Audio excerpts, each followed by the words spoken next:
Singapore has a skilled worker gap. Remarkably, the recognition that there could be such skilled worker shortages is not new. As far back as the 1980s, observers noted that demographic changes could threaten the viability of economic progress on our island if human resource needs remain unmet. Yet today, we still see reports attesting that as many as 4 in 5 companies face workforce talent shortages.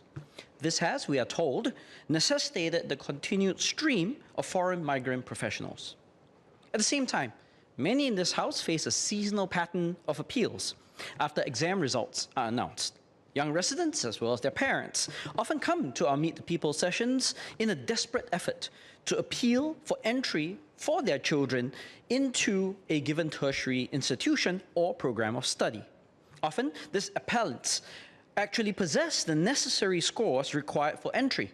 However, the limited number of spaces often mean that these local kids are unable to secure a spot, as spaces are filled by those who obtain grades better than their own.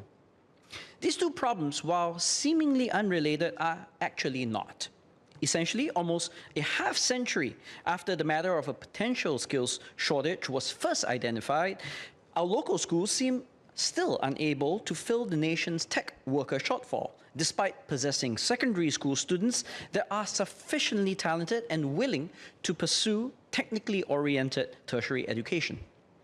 One strategy we can consider is to alter the criteria for entry into certain autonomous universities, such as the SUSS, SIT, and SUTD, such that they can take in students so long as they meet absolute entry criteria, rather than relative to all applicants for a particular program. The proposal is not as pie in the sky as one might imagine. Similar approach to tertiary education is used in other places, such as France, Germany, and the state of California in the United States. In France, while entry into the private Grande École system, and full disclosure, I teach at one such school, is indeed competitive and dependent on relative scores acquired in a national level exam known as the concours. Admission into the public university system is actually generally open to all who have passed the baccalaureate, which is the equivalent of our local A-level. German universities also are more forgiving with entrance criteria, with certain programs even practicing free admission. Essentially, all applicants that fulfill basic university and entrance qualifications are let in. Standards are maintained by introducing tougher courses in the earlier stages and having students voluntarily drop out. And in STEM subjects, this could be as high as 9 out of 10 students. And while the prestigious University of California system only guarantees a spot to high school graduates that fall within the top 9% of the state's high school cohort, admission into the next tier, what's known as the California State University system, is actually much more liberal.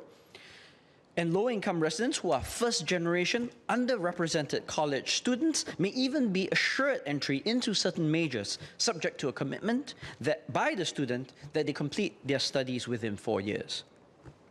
One instinctive argument against this proposal is that grades serve as a filter for whether the potential student is likely to make it into the desired course of study. But this is precisely why the proposal will retain minimum criteria for entry into programs to ensure that those who embark on a certain course of study have a realistic chance of completion. The key difference is that students that would otherwise meet this threshold do not get rejected simply because of their relative underperformance. Another objection is that the system may be brutal, and if students were to drop out, they could incur a debt burden with no degree to show for it. Relatedly, this also means that, at least in the earlier years, the system will require more funding to cater to a larger matriculating cohort. But this is precisely what the threshold criteria are for. Those should be chosen to ensure that any student that meets the minimum requirements should be able to successfully complete the course of study. And perhaps more importantly, if you believe, as I do, that any Singaporean who qualifies for a local university should have the opportunity to pursue a degree, then we should not shy away from expanding the system and set aside the resources necessary to ensure that this is so. In the long run, this could even pay off economically, since employers would be able to hire workers that they need, while reducing the cost of searching for talent from abroad. A third concern is that this liberal approach may end up churning out too many graduates. But in reality, there's a shortage of certain skilled professionals, especially in tech, and companies often weight skills over degrees. Yet experts say that skills learned in our tertiary institutions don't necessarily align well with their needs on the job.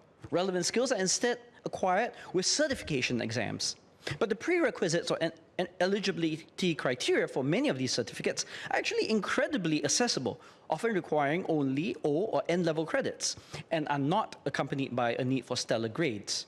What we need to ensure, therefore, is a better alignment of training and the graduates that we churn out. Loosening the criteria for entry while simultaneously tightening the conditions for graduation will help keep our tertiary offerings nimble, since we need to worry less about how failing out already small intakes could preemptively decimate programs. One may finally argue that removing the competitive entry could weaken the quality of our lauded universities, such as NUS and NTU.